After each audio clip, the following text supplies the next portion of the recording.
महर्षि दुर्वासा एक दिन स्वर्ग में आए और एक देवता को एक दिव्य पुष्पमाला भेंट की। लेकिन जब उस देवता ने उसका अपमान कर दिया तो क्रोधित होकर दुर्वासा ऋषि ने देवताओं को श्राप दिया कि वे अपनी दिव्य शक्तियां खो देंगे। इससे स्वर्गलोक कमजोर पड़ गया और असुरों ने उन पर हमला कर दिया। अपनी शक्तियां और राज्य खोने के बाद देवता भगवान विष्णु के पास पहुंचे और उनसे सहायता की प्रार्थना की। विष्णु जी ने उन्हें अमृत प्राप्त करने के लिए समुद्र मंथन करने की सलाह दी, जिससे वे अमर हो सके और असुरों से विजय प्राप्त कर सके। समुद्र मंथन के लिए मंदराचल पर्वत को, मथनी और वासुकी नाग को रस्सी के रूप में उपयोग किया गया। लेकिन जब पर्वत डूबने लगा तो भगवान विष्णु ने कच्छप अवतार धारण कर उसे अपने विशाल पीठ पर सहारा दिया।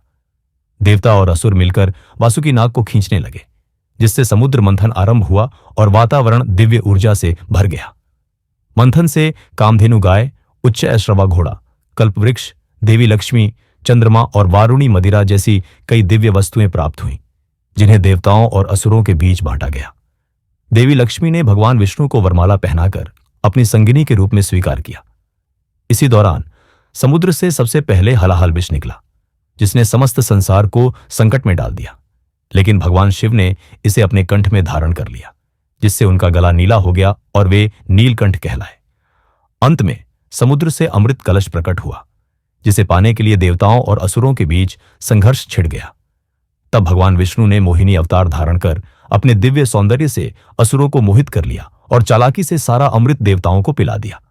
अमृत पीकर देवता अमर हो गए और अपनी खोई हुई शक्तियां पुनः प्राप्त कर लीं। जब असुरों को इस छल का एहसास हुआ तब तक बहुत देर हो चुकी थी। देवताओं ने असुरों पर विजय प्राप्त की। समुद्र मंथन की यह कथा हमें सिखाती है कि किसी भी मूल्यवान वस्तु की प्राप्ति के लिए कठिन परिश्रम, संयम और धैर्य आवश्यक है।